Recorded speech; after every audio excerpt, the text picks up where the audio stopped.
I was drafted into the army in the summer of 1942, exactly 1 week after I turned 18. Together with a group of conscripts, we were sent to a training regiment and told that we would study for 3 months, and after the training we would become sergeants. The training regiment was located in the forest on the bank of a small river. Behind the fence there were several training rifle companies, a machine gun company, and a communications company. There were some other small units there, but who they were I don't know. It was said that paratroopers or scouts were trained there. The training in the regiment was not bad. But later, when I had already fought, I realized its shortcomings. We ran a lot, crawled, learned to dig trenches and trenches, and we did a lot of formation training. But as for weapons and firearms training, everything was bad. We were endlessly assembling and disassembling a rifle, 1 rifle per squad. And rifle shooting was conducted only twice for 3 rounds. In my platoon I was considered one of the best shooters, of course, if it can be judged by 6 shots. There were 3 more classes to learn: the hand machine gun and the Maxim machine gun. As for food, we were fed not badly. A lot of cattle were driven through us to the east, and some of them were probably separated for the army. In any case, the soup was always rich, and there were pieces of meat in the porridge. There was also a dairy farm not far from us, and on hot days they brought us thick sour backwash in 40-liter cans. Then there were shortages of bread, especially in September, but we did not complain. We had enough porridge, and about bread we were explained that everything was going to Stalingrad. I remember with respect our Lieutenant Nikolai Martymyanovich Shakurin, who came from somewhere from the Upper Volga. He had already had time to fight and was seriously wounded. From him we learned many useful things. Not only at classes, but also at breaks we willingly listened to him and asked him questions. Although some naive and simply dangerous questions put him in a deadlock. The lieutenant did not like to lie, and telling the truth, especially on political topics, was not welcomed at that time. He did not like idle talk about who was stronger or faster. All our stupidity and naivety he translated into practical topics and told us, for example, what to do in case of an air raid and where to hide. Only do not run, he said, lie down at once, and most importantly do not lose your head. Choose a ditch or a bush and quickly hide under it, and do not move. One day the whole regiment was lined up. They even put the cooks in line. They announced us the famous Stalin's Order 227 of July 28, 1942, not a step back. I'll tell you my impression of the order. In some ways it shocked me. At the endless political classes and politinformations we were told general truths about courage, heroism, devotion, and were endlessly given examples, which, to put it mildly, were questionable. Many of us may not have seen a streetcar or a locomotive, read little, had 5 or 6 grades of education, but there were not many fools among us. Endless newspaper stories about the fabulous feats of armored gunners who burned a bunch of Nazi tanks, or powerful counterattacks, to put it mildly, did not inspire confidence. If the fascists were being pounded like that, how did they reach the Don? There were frontline soldiers among us, and from them we heard something completely different. Discussing Stalin's order later, we came to the conclusion that for the first time they talked to us in a mature way, and in a mature way will now be demanded. One way or another, the order made many people think hard. Classes in the training regiment continued as usual. Under the direction of the lieutenant we diligently chiseled dry, stone-like earth with picks and shovels. The lieutenant kept repeating, "There is no armor on you. If you want to survive, wherever you stop, dig a trench at once. Then there is a chance to survive and beat the enemy.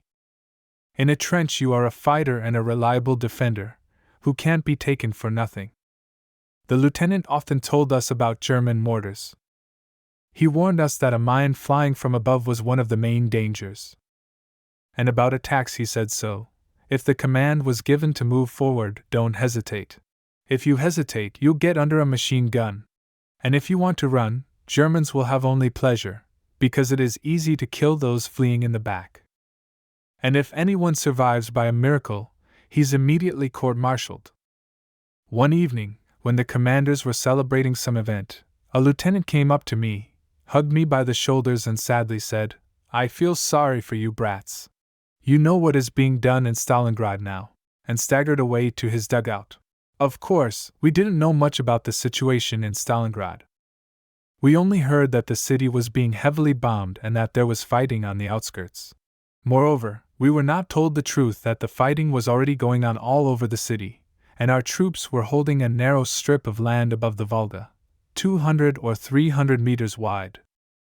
Later, falling asleep on the move during endless marches or sitting in icy trenches, I remembered that yellowed autumn forest, the slow river, the neat training camp with paths sprinkled with sand.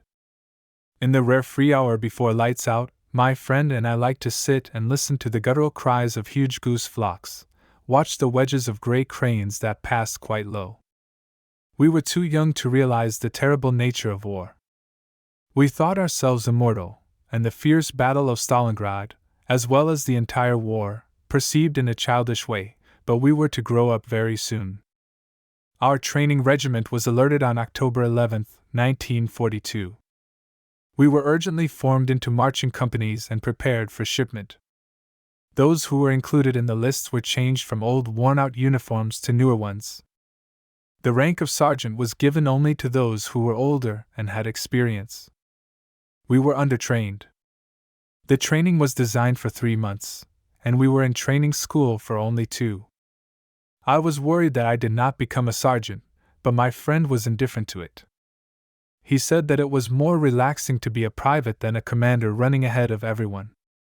A column of cars for a few trips transferred 5 marching companies, people on 200, to the echelon, standing at the station. A lot of farewellers had also gathered. Noise, women crying, and someone, on the contrary, laughing. Harmonica was playing. Somewhere they poured moonshine and quickly drank it with a glance at the commanders. However, nobody prevents to say goodbye. They know that many part forever. I got a glass of strong moonshine and a piece of homemade rye bread with lard. I drank very rarely, and the moonshine immediately hit me in the head.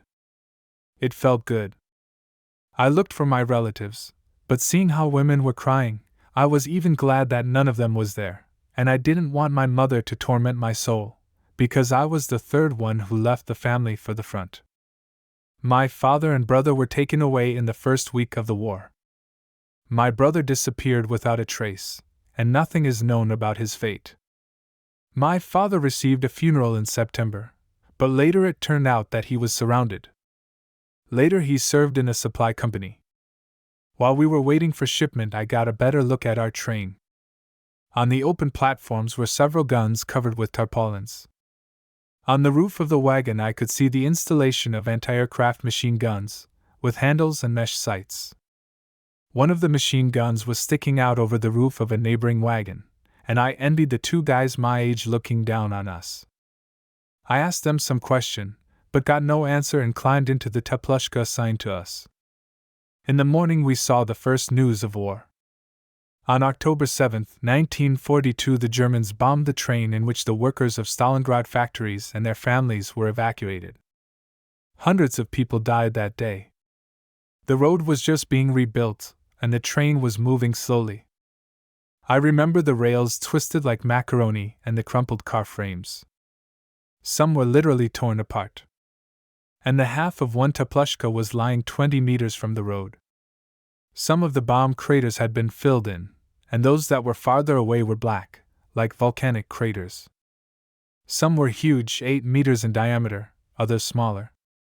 There was a strong smell of burning iron and wood. In general, war brings so many things down on a man at once that a calm, detailed story is no longer possible. Further, military life will bring every day something new, unusual, often terrible, which you try to forget. We saw the mass grave with an obelisk and soon learned what happened here. Death of hundreds of peaceful people, not soldiers, but working families with wives and children. The fascists managed even here, so far from Stalingrad, to kill so many people and burn an entire train. And a few hours later we ourselves were bombed. We heard the roar of the planes when they were already very close to us. I think the planes were coming at the train low above the ground. The steppe was flat all around. Someone was shouting and we, like chickens, stuck our necks out and turned our heads in all directions. We came to our senses when a German airplane flew over us with a roar. We jumped out of the car and ran away from the train. Another airplane with released landing gear, warped, as if broken wing and swastika on the tail, flew next. There was an ear-splitting explosion, then another and another. This was my first encounter with the infamous dive bomber Junkers 87, or, as our soldiers called it, Laptosnik. Serious, especially dangerous in the early years of the war machine, carrying 500 and 1,000 kilograms of bombs, armored and little vulnerable to our conventional machine guns. Looking ahead, I can vindicatively note that used to master the sky in the 41st and 42nd years, Junkers later began to hit hard our Yak and Lavochkin, armed with guns and large-caliber machine guns. Their speed is less than 400 kilometers per hour, and the new fighters not once shot down the Germans before our eyes. But it would not be soon, as long as it was October 42nd. I fell to the ground, tucking my head into the chaff and covering it with my palms. I guess I hoped my helmet and palms would protect me. Something rattled and crackled around, people were screaming. Through the explosions, our anti-aircraft machine guns were pounding somewhere close. Hearing them, I opened my palms and saw two guys on the next carriage, the same guys who wouldn't talk to me at the station. It flashed through my mind that I couldn't have done that. On the roof, open on all sides, even without a tiny shield, and airplanes coming at you head-on. Somewhere closer to the locomotive, two cars were burning. Along the echelon, mixed Junkers and thin, swift Messerschmitts. Before my eyes, a gray Messerschmitt, with a huge cross across the entire fuselage, hit a continuous trace of cannon and machine guns on the paired Degtyarev. Flames and pieces of tin splattered from the roof of the Tepluchka. The anti-aircraft gun was torn off the bracket. One barrel flew away, and the machine gunners were thrown back by the explosions. There were 7 German planes in all, 3 Junkers and 4 Messerschmitts. Having made 2 approaches, they began to rapidly gain altitude. I saw how on the ascent the gunners of all 3 twin aft machine guns of the Junkers beat long tracer bursts on the roofs of the cars. One of the Junkers caught up with the trace from our machine guns, and it seemed to me that now it will catch fire. But the plane with a roar went up. Then it became quiet. Climbing up, I realized with horror that I had lost my rifle. I took a few steps, continuing to watch the sky, and almost tripped over a guy in an overcoat, and for some reason barefoot. He must have taken off his boots to air his feet. At that time, many people had skin on their feet that was chafed from their Kurzavy shoes, but here there was plaque. I called out to the guy, then turned him over on his back. His face was white. The guy's papers were taken away, and I hastily picked up a rifle from the ground, the same as mine, only the butt was darker. Not far away, about 5 meters from the deep crater, lay something incomprehensible. I saw for the first time how ugly death twists a human body. It was as if a man in a long overcoat had been rolled and then twisted, as if wet underwear were twisted. There seemed to be no head.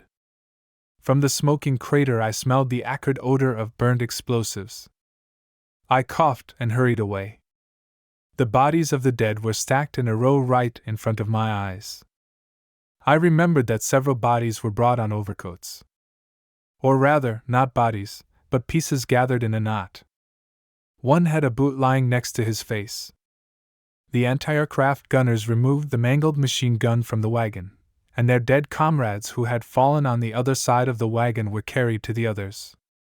Then, on someone's command, before lowering the bodies into the mass grave, they began to undress them. They took off overcoats, who had them, gymnasiers, boots, even soldiers' trousers. The clothes of many of the dead were stained with blood, but they still took them off and put them in huge striped bags. There was a murmur through the crowd, but one of the housekeepers, a burly uncle with the dice of a senior intendant, explained that there were not enough military uniforms, and winter was coming. Thus I was confronted with another, seemingly wild side of the war. Much later I would realize the expediency of such an extreme measure. When I would see my comrades wearing green English overcoats of good but thin cloth for Russian winters, worn polished boots, darned gymnasiers and shabby trousers. In the 42nd everything was missing. And I saw different weapons, English rifles Lee Enfield, American Springfields, with sighting frames in yards, not meters, ancient Romanian carbines Mannlicher and heavy machine guns Lewis. Military units were supplied with everything that could shoot. And we in the training school were equipped, compared to others, very well. At least, everyone had rifles in their companies, and the rest was promised to be issued on the spot. When the train started, I found my rifle. Silently I put the second one, which I had found near the dead man, next to it. We were silent for a while. All of us had dead comrades in front of our eyes. 2 of our platoon were killed and 2 were badly wounded. From the broken wagons a dozen people got into our teplushka. They squeezed in, began to roll self-smoked cigarettes. One of the fighters, older and already fought, said that we were lucky, the Germans were driven away by anti-aircraft gunners. Having reached by railroad to some station, we were announced that further we would go on foot and walk all night. We were given half a loaf of bread, 2 cans of canned food and 3 spoons of sugar. There came a water wagon from which everyone drank water and took flasks. The platoon leader warned, "The food is for 2 meals. Eat fish from flat cans, and don't touch the stew, otherwise you will drink and run around the bushes all night." Me and my friend listened to the advice. Others mostly did too. But there were some who ate all the stew and sprat. They quickly drank all the water and then constantly ran to the side of the road with an upset stomach. The sergeant's warning came true. We walked really all night, some of us falling asleep on the way. At dawn we reached a ravine overgrown with thorns and fell asleep like dead men. The head of the column, a major, warned that we would rest for a day, and as soon as it got dark we would march again. Someone simply asked where we were going. The major replied, "There is only one road here, to Stalingrad." The nights in October are long, so we started moving at 7 o'clock in the evening and marched for 12 hours, catching the dawn a little. At dawn we had a hot breakfast from the field kitchen, drank water, filled our flasks and went to bed. By 3 o'clock most of them were already awake, but it was strictly forbidden to walk around. Only in need. Food was not brought during the day, only in the evening, because everyone was afraid of German planes. We ate lunch and dinner at the same time, when it started to get dark. We ate and started the endless journey again. We walked along steppe country lanes, somewhere between the railroad and the Volga. However, the Volga was about 50 kilometers away. Both the railroad and the Volga were controlled by German aviation, so we went straight through the steppe, falling from fatigue when we arrived at the place of day's rest. There were several wagons moving behind the column for the weekend. But it was a disgrace to ask for a wagon for someone like me. The nights were clear and cool. Even in the darkness I had a rough idea of the terrain. Wormwood steppe with bald patches of salinchak or clay, flat as a table. The beds of long dried-up rivers, sparse country roads and equally sparse islands of acacia and blackthorn. There were small patches of forest in the gullies. Passing one of such gullies before dawn, we were ready to turn there, waiting for a command, but we were passed by, and stopped for another 15 kilometers. We settled down to rest in an almost bare ravine, with small islands of bushes, stretching for 2 kilometers. Later we found out that the Germans had already detected that wooded ravine, where a couple of times the same marching columns were heavily bombed. They said that several hundred people were killed. They came to the Volga suddenly. Before that, breaking the usual regime, we walked for half a day through the floodplain forest where there were many different kinds of troops around, and somewhere not far away a long-range battery was firing. I remember that we passed a field hospital. The wounded were sitting and lying under the trees, and we saw a cemetery nearby, dozens of 4 wooden pyramids or just trimmed stakes with stars. Probably, those who had died of their wounds were buried there. My friend said quietly that there could not be only 40 men lying here. He was heard by our platoon leader and confirmed his guess. Under each pyramid there are 10 or even 20 men. So as not to scare you. He was always angry, always spoiling the mood, and now he spoiled it. That's probably what happened. Maybe it was the right thing to do. It's not the time to flaunt our losses. But I didn't like the sergeant's sneer, and my heart twitched when I imagined myself under the same bump. Explosions rumbled deafeningly ahead. We guessed that not today so tomorrow we would enter the battle. Fatigue, tension of night passages, and stupid grin of our platoon leader pissed me off. Then the platoon leader disappeared somewhere, and we, under the command of a senior lieutenant, received ammunition and grenades. Before that we were well fed, soup with stew, meat porridge, hot strong tea. We received dry rations and in the darkness started to load on a small wheeled steamer. Further events flashed like frames of a movie film, only I often wanted to close my eyes.